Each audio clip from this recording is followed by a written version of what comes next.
You had a character sheet. Yes, I did. I Remember actually what had it? several character sheets in there. You do? Yeah, they're not. I don't remember whose they are exactly, but I had several of them.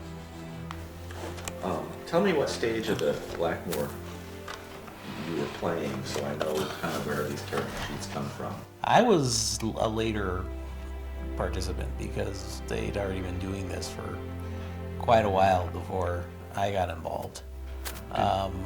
Did you join the group in '73? Yeah, Yeah. Okay, that's kind of what I remember. yeah, that's when I first came out to St. Thomas. And Were you guys consciously playtesting? Do you remember that? I thought we were. I mean, Arneson made a number of references at the time to the fact that these rules were being, the contemplation was that they were going to be published. We were definitely involved in a world, and it was a world of Dave Arneson's creation. And when he was available and doing it, it was pretty much, everybody kind of had an idea of what it was that we were a part of, and not everybody was a part of everything every time, but you kind of knew from what you had done previously where it was coming from.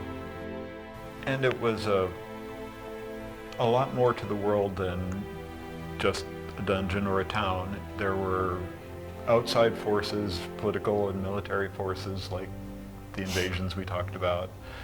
You had weather thrown in. There were plagues, famines, all sorts of things could happen that would affect what's going on. And Dave actually pulled all these things together and planned them out and knew what was going to come, was prepared. He would lead us in the direction he wanted us to go, but we didn't always go that way. Sometimes we would choose to ignore the hints he gave us that we should be off doing this thing over here, and we would go off and do something totally different. And that was okay too, but there were ramifications, like the town of Blackmoor being captured by the orcs. Yeah, or other consequences that occurred because you did that. Yeah. And he kept track of all that in one way or another. So Yeah, it wasn't random. There was a flow and there was a timeline, a course of things that were going to happen, and what we did affected them one way or another, and sometimes radically. When you look at it conceptually as Blackmoor and how Blackmoor sort of infiltrates D&D as a product, you're seeing this product that's designed to create a whole living world on every level. And so I see, I don't know, it's interesting to me, that the scope for you guys was so different, or maybe for Dave, his interest was so different than what eventually became the product, the way people use the product.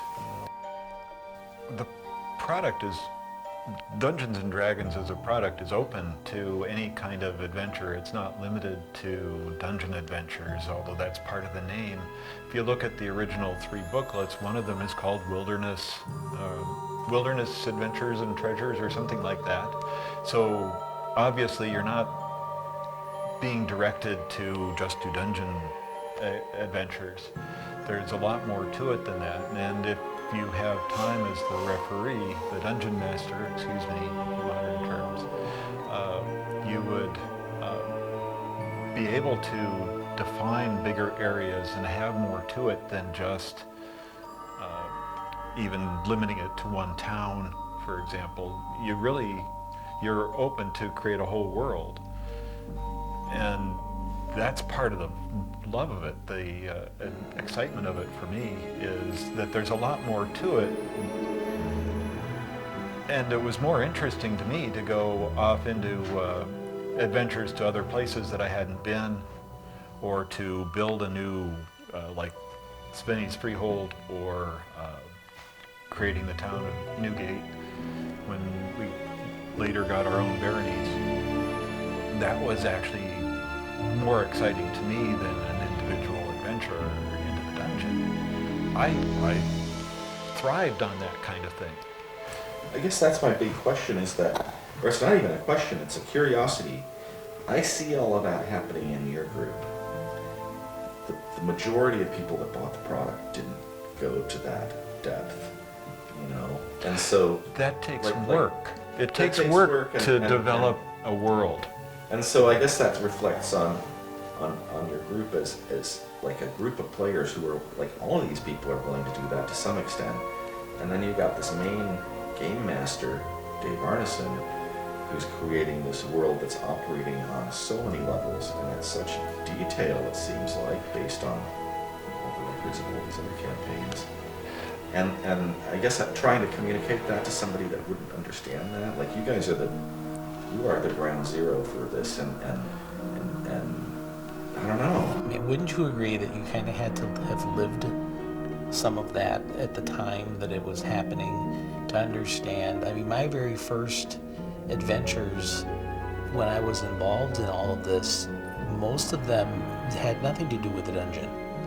I mean, there were some that were dungeon adventures, but the very first time that I got involved, I was assigned the role of a magic user in an outdoor thing that was being done.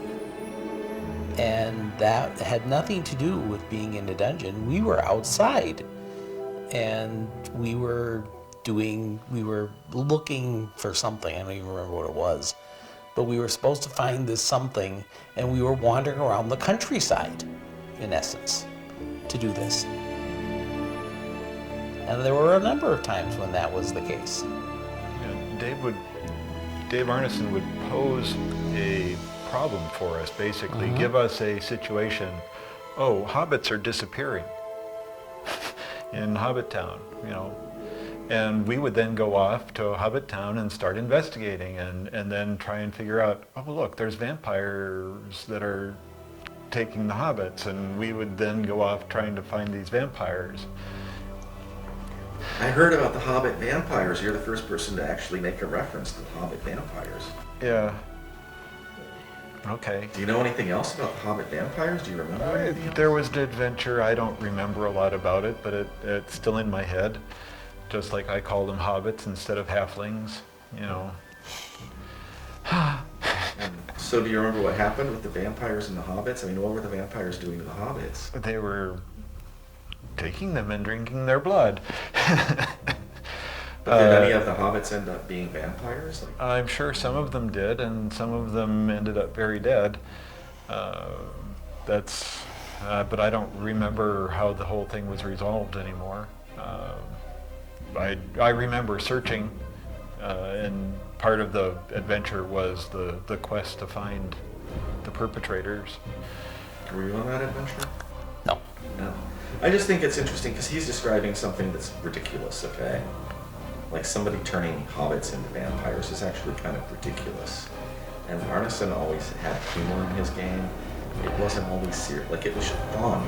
Dave Arneson's goal was that everybody should have fun. Mm-hmm. And that how that would he was do that? how he would make the story flow so that everybody would be involved, everybody would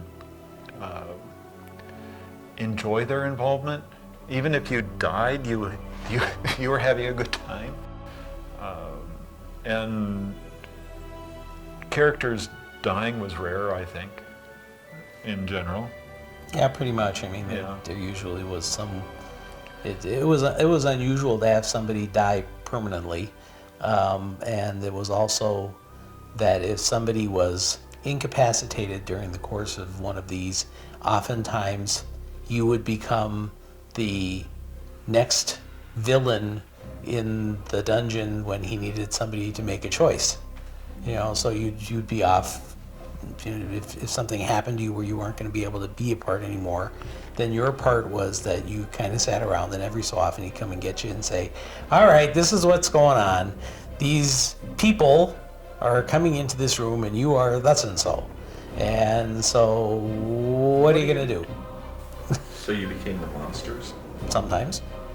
if you were no longer able to participate for some reason, they would pull you in to the adventure sometimes to represent the bad guys if they had decisions to make, or he would, or you'd become another Funky or some other. But he'd keep everybody. He kept everybody active in some manner.